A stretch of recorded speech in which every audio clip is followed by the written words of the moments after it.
Hey gang, today I'm fishing out of beautiful Sarasota, Florida. You know, every saltwater coast, whether it's the Carolinas or Louisiana or Texas, has their own fishing legends. Well, here in Florida, on the west coast of Florida, one of the biggest names, one of the biggest legends in fishing is Captain Scott Moore. And today, he's taking me fishing. It's gonna be unbelievable. He literally wrote the book on snook fishing. Whatever you do, don't touch that dial. This one's gonna be off the hook.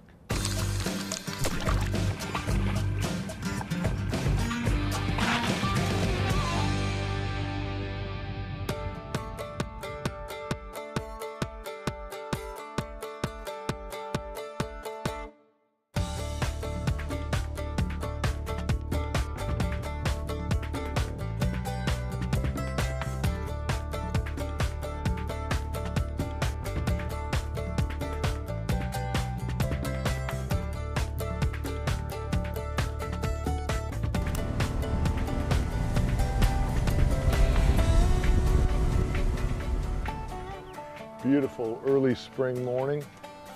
Tide's coming in. Just kind of laid up here on a deep mangrove shoreline. You can see there's a channel running right through here, so we're in about 4 or 5 feet of water. Hey, Grandpa. This is Kellan, Captain Scott Moore's grandson. I saw a big carpet. We got him on the boat as a special guest. Watch this row though. He's 3 years old and he's casting himself. There might be some fishy blood in there. Yeah, I know. You think? I think.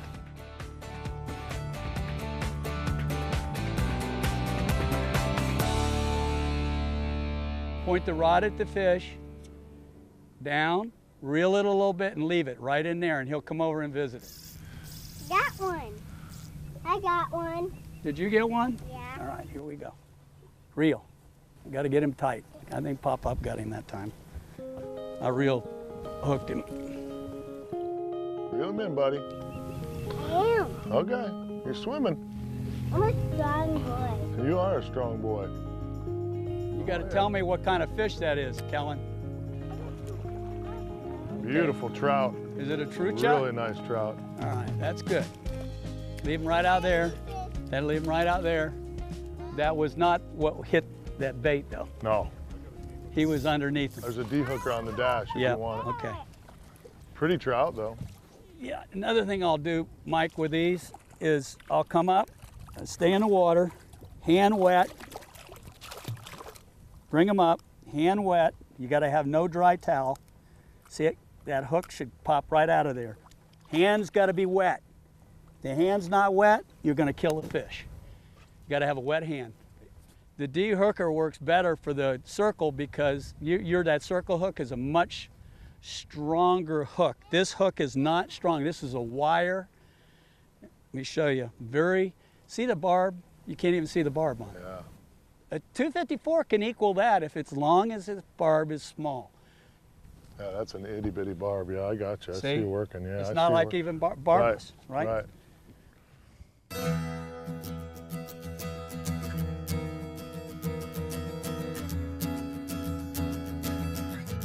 I got something. Do you?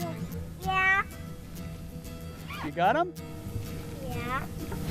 No, he got off though. Was it a Central Pumis and Decimalis? No. He got off. No. He didn't even blink, Scott. He knew it wasn't one of those. They're under my line.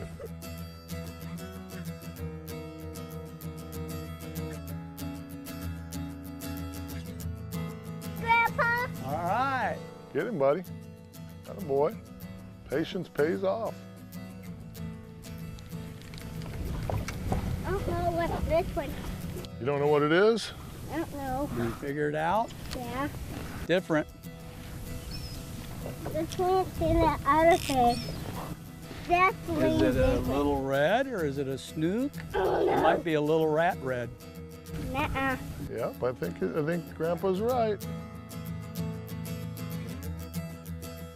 Yeah, but look at the bend in that rod and the big old smile on Kellan's face. Kellan's got a trout and a redfish, Mike, Yep, he does. for a slam. He's working on us. He's putting it on us, Kellan.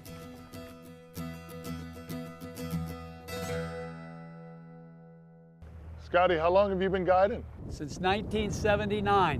1979. When I first started, there was a lot of tarpon fishing.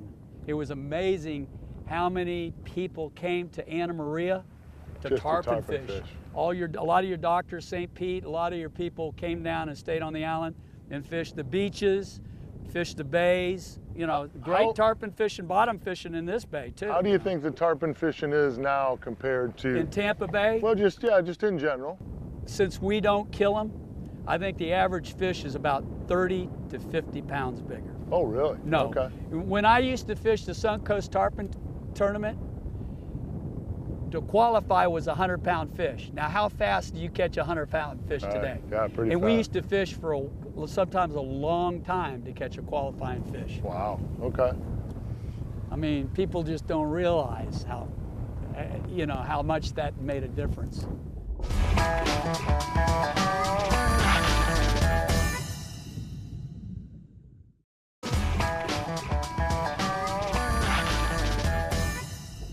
Real Animals Tackle Box, brought to you by CCA Florida, the CCA Star Tournament, and FishBrain, the app for fishermen. In today's Real Animals Tackle Box, Captain Scott, Kellan, and I are using 7-foot 2-inch, 15-pound, medium-action Real Animals Signature Series spinning rods by Bull Bay Rods. We're using Quantum Smoke 30 PTS spinning reels with 10-pound Spiderwire Ultracast Invisibraid and 25-pound Berkeley Pro Spec fluorocarbon leader. We're fishing 2-aught Nautilus Light circle hooks with live pilchards for bait. Real Animals Tackle Box is brought to you by Quantum, the real choice for the real animals. Miralure, the record setters. Engel Coolers, the first, the best, your last. Bull Bay Rods, combined with original Fuji guides for a difference you can feel. Spiderwire, nothing gets away. Ray Marine, go hunting underwater. Dorado Boats, built to last a lifetime. Real Animals Tackle Box, brought to you by CCA Florida, the CCA Star Tournament, and FishBrain, the app for fishermen.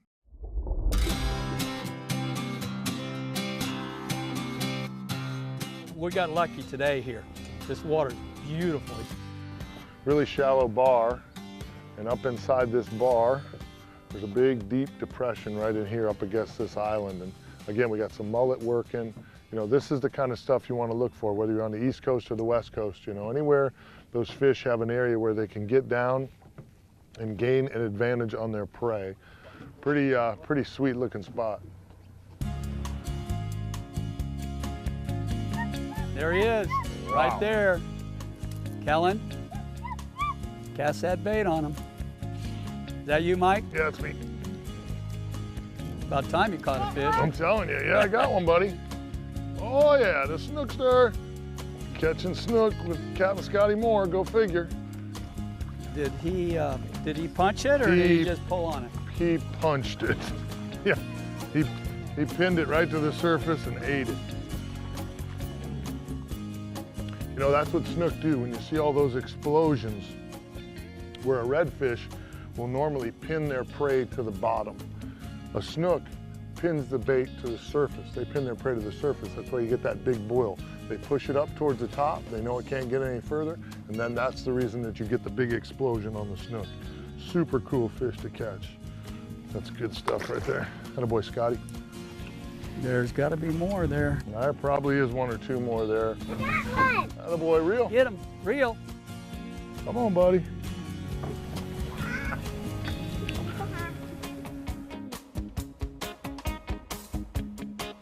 Keep reeling.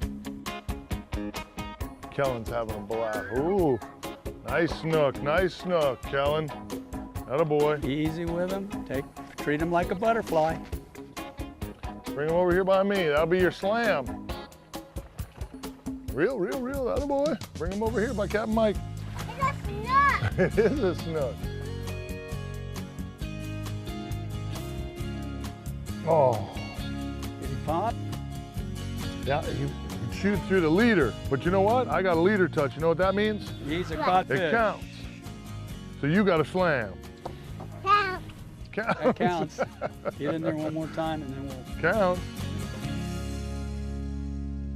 Snook got a real rough mouth, and the way that fish happened to eat it, He was throwing his head back and forth, and what they do is they just saw through that leader. So we cut her clean and get a new hook put on there. We'll be back in business.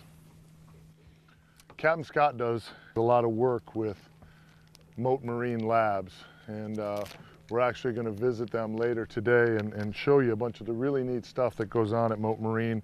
A lot of their snook research is really instrumental in helping us keep our snook fishery healthy. What we got here is a metallic wand, okay? And if that fish has a tag in him, it will throw a number out.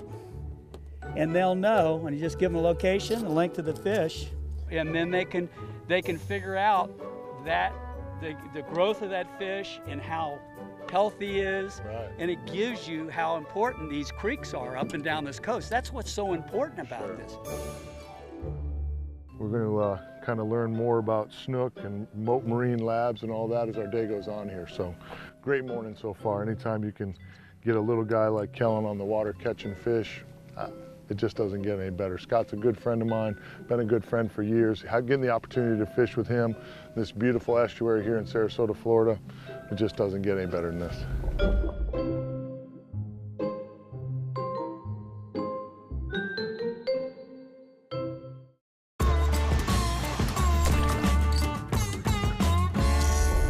Hey guys, this week's tip of the week, I'm out at Mote Aquaculture Park. Dr. Kevan Main is with me. Doc, tell me what it is that goes on out here at Mote Marine Laboratories and what you guys are doing. This is the location of the laboratory where we are working on developing aquaculture technologies for marine fish and freshwater fishes using sustainable recirculating aquaculture technologies. And we're working with a whole host of different marine fishes, but one of the main ones that we're working with is snook. I know you guys do a lot of snook work. Today we fished with Captain Scott Moore, and Scott was telling us about a bunch of fish that you released. How many fish did you release into the Sarasota estuary? Well, over the years, we've released over 50,000 fish into the Sarasota Bay estuary. This year, we have a target to get up in the 20,000, 30,000 range, which is a huge leap from what we've been able to do in the past. Inside the laboratory are a number of breeding rooms containing wild-caught fish that are being conditioned to spawn in captivity, like the common snook. In this room, we simulate the spawning conditions that the fish see in nature. People had been working on trying to mature and spawn these fish for almost 30 years. And in 2006, not this group, but another population, spawned for the first time in captivity. And we did it by being able to do, I'm really convinced it's three major things. One is that we were able to control temperature. So this room is connected, the tanks are, to a heater chiller unit, and I can make it the optimal temperature for spawning any time of the year. And on top of that, we can make it happen twice a year. So, and then the second cue is the light. Some people had tried light and temperature, even used natural light and temperature, but the problem was they weren't working in really large tanks with large numbers of fish.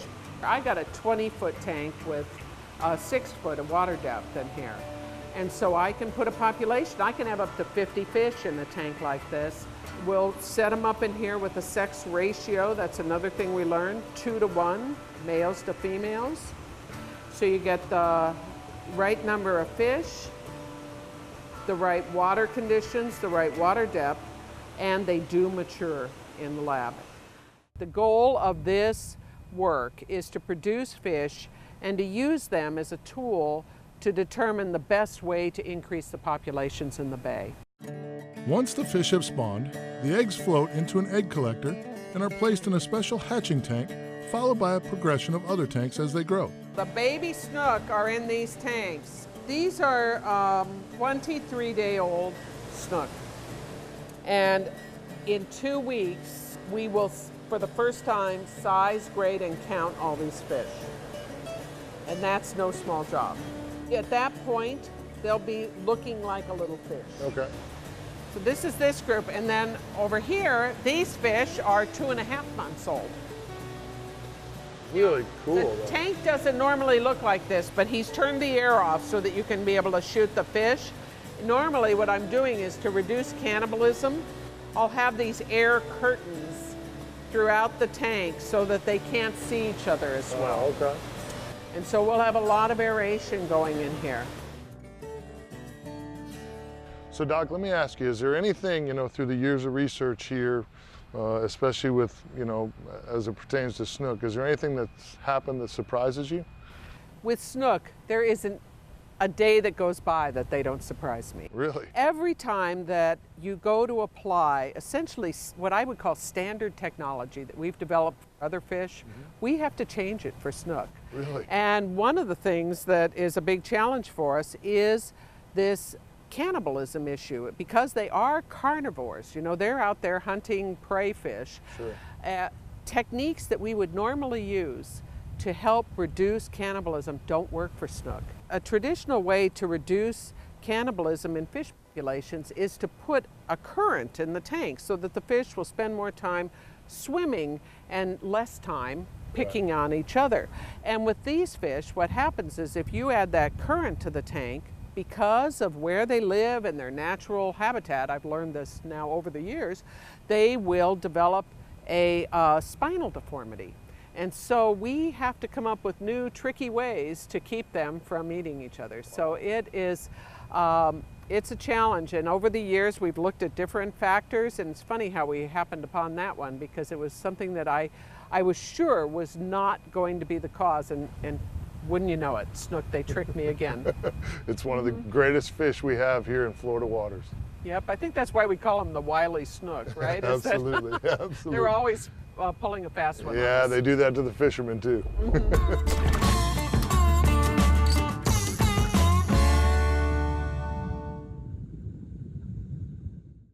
Closed captioning brought to you by Gator Ford. The Real Animals Hook It and Cook It brought to you by Rumfish Grill at the Guy Harvey Outpost. I'm at the Rumfish Grill on St. Pete Beach in St. Pete Beach, Florida. I'm with Chef Tyson. Tyson, what are we cooking today? Today we're going to make rumfish Prince Edward Island mussels. Nice. So for the mussels, we're going to start with our oil. Just enough to coat the bottom of the pan. Into the oil, we're going to put our chorizo sausage. It's cooked and then sliced. With the chorizo, you just want to brown it.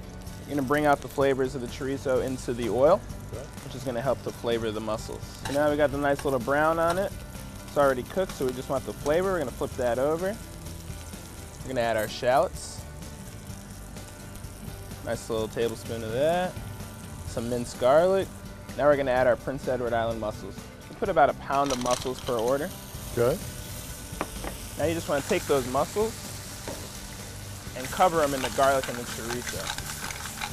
Kind of flavor them up. We're going to deglaze with some white wine.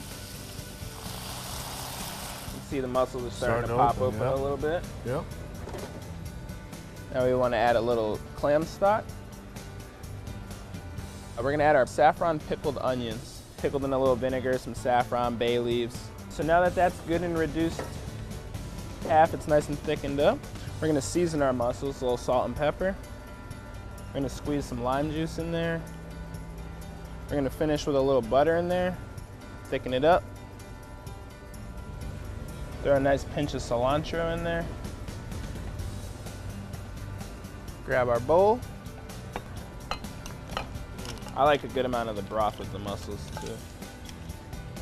Get our onions and sausage on the top. And there you have Prince Edward Island mussels at Rumfish. Chef Tyson, that looks amazing. For this great recipe and more, go to our website. The Real Animals Hook It and Cook It brought to you by Rumfish Grill at the Guy Harvey Outpost. Oh, nice fish. Did you get a fish? Oh yeah, as soon as the bait hit the water, there's a lot of fish on that rim. Active, they're so active. That water temp isn't so high. 25, 26, 27-inch fish, 28-inch fish, all super, super high energy. It's crazy. Light tackle, just using the Bull Bay 15s here. Still making long casts. I'm telling you, that freeze left us a lot of healthy fish. You got one? You got one? Oh, another fish. Go figure. Catching a ton of snook with Captain Scott Moore. So weird. That is a nice fish. Okay, now we got another snook. and we're gonna put him upside down for a minute, just for a minute, just so I can take his hook out. I'm gonna put him to sleep. All right, and then we're gonna put him back in the water. 1 minute. He shouldn't be out of the water more than a minute. Hey. Wet hands, Nice my job, friend. buddy. Way to go, buddy. All right, Thank you. hey, Great day. Kellan, thanks, buddy. Mike, I'd rather be lucky than good. The part to me that's so special about Captain Scott Moore, it's not that Captain Scott Moore is a legendary fisherman on the west coast of Florida. It's that now, at this stage of your career, you work so hard to give back, Right. to keep the fishery for Teach your them. grandkids. Yep. That part is the part that we need everybody to understand. Yeah. That's where, Right. to me, you've always been a leader on the water. Right. Now you're being a leader on the street Right. by making a difference in our fishery, and that's the impressive part. And you too. Your shows, I love them. They're very conservation minded Appreciate and teaching people to realize what we have out here. This is special. And people come from all over the world To fish to do right what here. we just did right here. And we get to do it all the time. That's right. It's a blessing. That's right. Absolutely.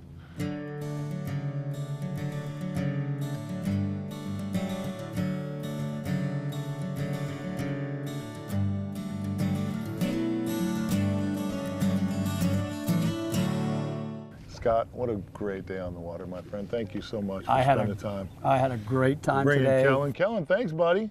Thanks for hanging out. Did you have fun?